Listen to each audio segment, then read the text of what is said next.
नमस्कार साथियों, स्वागत है आप सभी का अपने YouTube चैनल पर। आज हम जिन महान वीरांगना के बारे में बात करना चाहते हैं वह है रानी अवंतीबाई लोधी। तो इससे पहले आप चैनल पहली बार आएँ तो चैनल को सब्सक्राइब कीजिए, वीडियो को लाइक करें और अपने दोस्तों में शेयर करें। तो बिना समय गवाए आइए जानते हैं महान रानी अवंतीबाई लोधी के बारे में। भारत की महान वीरांगना जिन्होंने 1857 की लड़ाई में अंग्रेज़ों के छक्के छुड़ा दिए थे और अपनी मातृभूमि की रक्षा हेतु अपने प्राण न्यौछावर कर दिए। सन 1857 की क्रांति में रानी अवंतीबाई का बड़ा ही महत्वपूर्ण योगदान है, जो रानी लक्ष्मीबाई का है। रानी अवंतीबाई की तुलना रानी लक्ष्मीबाई से की जा सकती है, परंतु रानी अवंतीबाई को इतिहास में वह स्थान नहीं मिला जो रानी लक्ष्मीबाई को प्राप्त हुआ है। इतिहास इन दोनों महान वीरांगनाओं का हमेशा ऋणी रहेगा। रानी अवंतीबाई का जन्म 16 अगस्त 1831 को ग्राम मनकेहड़ी, जिला सिवनी के जमींदार राव जुझार सिंह के यहाँ हुआ। अवंतीबाई की शिक्षा दीक्षा ग्राम मनकेहड़ी में हुई। जुझार सिंह ने अपनी कन्या अवंतीबाई का विवाह रामगढ़ रियासत के राजा लक्ष्मण सिंह लोधी के पुत्र राजकुमार विक्रमादित्य सिंह लोधी के साथ किया। राजा लक्ष्मण सिंह 1817 से 1850 तक रामगढ़ के शासक थे। 1850 में राजा लक्ष्मण सिंह के निधन के बाद राजकुमार विक्रमादित्य ने राजगद्दी संभाली। विक्रमादित्य बचपन से ही वीर प्रवृत्ति के थे और पूजा पाठ और धार्मिक अनुष्ठानों में लगे रहते थे। राज्य के संचालन रानी अवंतीबाई ही करती थीं। इनके दो पुत्र थे, अमान सिंह और शेर सिंह। इनके दोनों पुत्र अमान सिंह और शेर सिंह छोटे ही थे कि राजा विक्षिप्त हो गए और राज्य की जिम्मेदारी रानी अवंतीबाई के कंधों पर आ गई। रामगढ़ की रानी अवंतीबाई लोधी। रामगढ़ पर कोड ऑफ वार्ड्स की कार्रवाई। यह समाचार सुनकर अंग्रेजों ने रामगढ़ पर कोर्ट ऑफ वार्ड्स की कार्रवाई की एवं राज्य के प्रशासन के लिए सरबराहकार नियुक्त कर शेख मोहम्मद और मोहम्मद अब्दुल्ला को रामगढ़ भेजा, जिससे रामगढ़ राज्य कोर्ट ऑफ वार्ड्स के अधीन चला गया।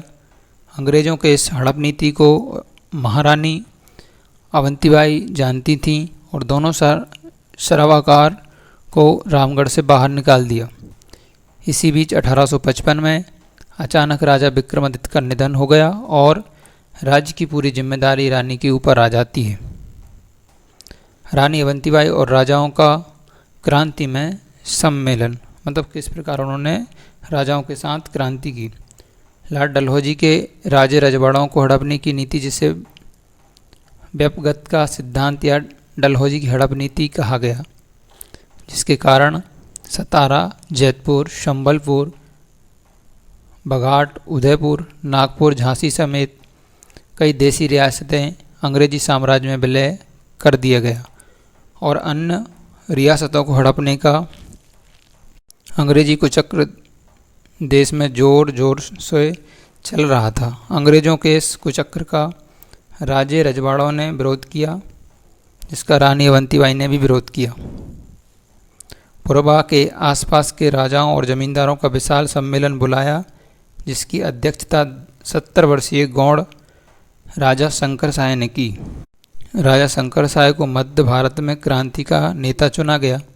इस सम्मेलन में प्रचार प्रसार का कार्य रानी अवंतीबाई को सौंपा गया।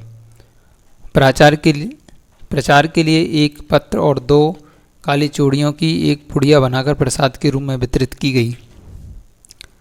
इसके पत्र में लिखा गया, अंग्रेज़ों से संघर्ष के लिए तैयार रहो या चूड़ी पहनकर घर बैठो, तुम्हें धर्म ईमान की सौगंध है। जो इस कागज़ का सही पता बैरी को दो। जो राजा जमींदार और मालगुजार पुड़िया ले तो इसका अर्थ क्रांति में अंग्रेज़ों के विरुद्ध अपना समर्थन देना था। इसके बाद जो क्रांति है वह शुरू होती है तो रानी अवंतीबाई और 1857 की क्रांति। 1857 की क्रांति महाकौशल तक फैल चुकी थी। गढ़मंडला के शासक शंकर शाह ने विद्रोहियों के लिए विजयदशमी का दिन निश्चित किया। पूरे महाकौशल में विद्रोह फैल गया और गुप्त सभाओं प्रसाद की पुड़ियों का वितरण चलता रहा। 18 सितंबर को अंग्रेज़ों ने गौड़ राजा शंकर शाह और उनके पुत्र राजकुमार रघुनाथ शाह को जबलपुर में अलग अलग तोपों से बांधकर उड़ा दिया। इसका राजाओं और जमींदारों ने व्यापक विरोध किया। विद्रोह में सहपुरा के लोधी जागीरदार विजय सिंह और मुकास के खुमान सिंह गौड़, हीरापुर के मेहरबान सिंह लोधी एवं देवी सिंह, सायपुर के मालगुजार ठाकुर जगत सिंह एवं सुकरी बरगी के ठाकुर बहादुर सिंह लोधी शामिल थे। इनके अतिरिक्त विजय राघवगढ़ के राजा सरयू प्रसाद, कोठी निगवानी के ताल्लुकदार बलभद्र सिंह, सुहागपुर के जागीरदार गरुल सिंह विद्रोह में शामिल हुए। रामगढ़ के सेनापति ने भुआ बिछुआ थाने पर चढ़ाई कर दी और उसे अपने कब्जे में ले लिया। रानी अवंतीबाई के सिपाहियों ने घुघरी पर कब्जा कर लिया। विद्रोहियों ने मंडला नारायणगंज मार्ग को बंद कर दिया, जिससे जबलपुर से आने वाली अंग्रेज़ों की टुकड़ियों का रास्ता बंद हो गया और इस प्रकार विद्रोह पूरे मंडला और रामगढ़ में फैल गया। अंग्रेज डिप्टी कमिश्नर वाडिंगटन इस विद्रोह को दबाने में असफल रहा। रानी अवंतीबाई और ग्राम खैरी, जो मंडला जिले का हिस्सा था, की लड़ाई। इस समय तक मंडला नगर को छोड़कर पूरा जिला अंग्रेज़ों से मुक्त हो चुका था। 23 नवंबर 1857 को मंडला के पास ग्राम खैरी में अंग्रेज़ों और रानी अवंतीबाई के बीच युद्ध होता है, जिसमें सहपुरा और मुकास के जमींदारों ने रानी अवंतीबाई का साथ दिया। इस युद्ध में मंडला का अंग्रेज डिप्टी कमिश्नर वाडिंगटन पूरी शक्ति लगाने के बाद भी कुछ न कर सका और मंडला छोड़ सिवनी भाग गया। इस प्रकार पूरा मंडला और रामगढ़ स्वतंत्र हो चुका था। अंग्रेज़ों का रानी अवंतीबाई के किले रामगढ़ पर हमला। अंग्रेज अपनी हार से बौखलाए हुए थे और अपनी हार का बदला लेना चाहते थे। अंग्रेज लगातार अपनी शक्ति सहेजते रहे। अंग्रेज़ों ने 15 जनवरी 1858 को घुघरी पर नियंत्रण कर लिया और मार्च 1858 के दूसरे सप्ताह में रीवा नरेश की सहायता से रामगढ़ को घेर लिया और रामगढ़ पर हल्ला बोल दिया। वीरांगना रानी अवंतीबाई की सेना, जो अंग्रेज़ों की सेना की तुलना में बहुत छोटी थी, फिर भी साहसपूर्वक अंग्रेज़ों का सामना किया। रानी ने परिस्थितियों को भांपते हुए अपने किले से निकलकर डिंडोरी के पास देवहारगढ़ की पहाड़ियों की ओर प्रस्थान किया। रानी अवंतीबाई का बलिदान। अंग्रेज़ों की सेना रानी अवंतीबाई का पता लगाते हुए देवहारगढ़ की पहाड़ियों तक पहुंच गई। यहाँ वीरांगना रानी अवंतीबाई पहले ही मोर्चा संभाले बैठी हुई थीं। 20 मार्च 1858 को रानी अवंतीबाई ने सायपुर के पास स्थित तालाब के पास बने मंदिर में पूजा अर्चना की और युद्ध मैदान में उतर गईं। यहाँ अंग्रेज़ों और रानी के बीच घमासान युद्ध हुआ। रानी अवंतीबाई ने अपने आप को अंग्रेज़ों से गिरता देख वीरांगना रानी दुर्गावती का अनुसरण करते हुए अपनी तलवार निकाली और कहा, हमारी दुर्गावती ने जीते जी बैरी के हाथ अंग न छुए जाने का प्रण लिया था, इसे ना भूलना।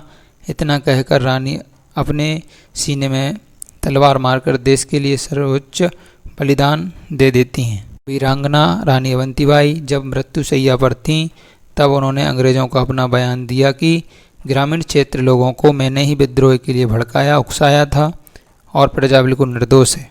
इस प्रकार रानी ने हजारों लोगों को अंग्रेज़ों द्वारा दी जाने वाली यातनाओं से बचा लिया।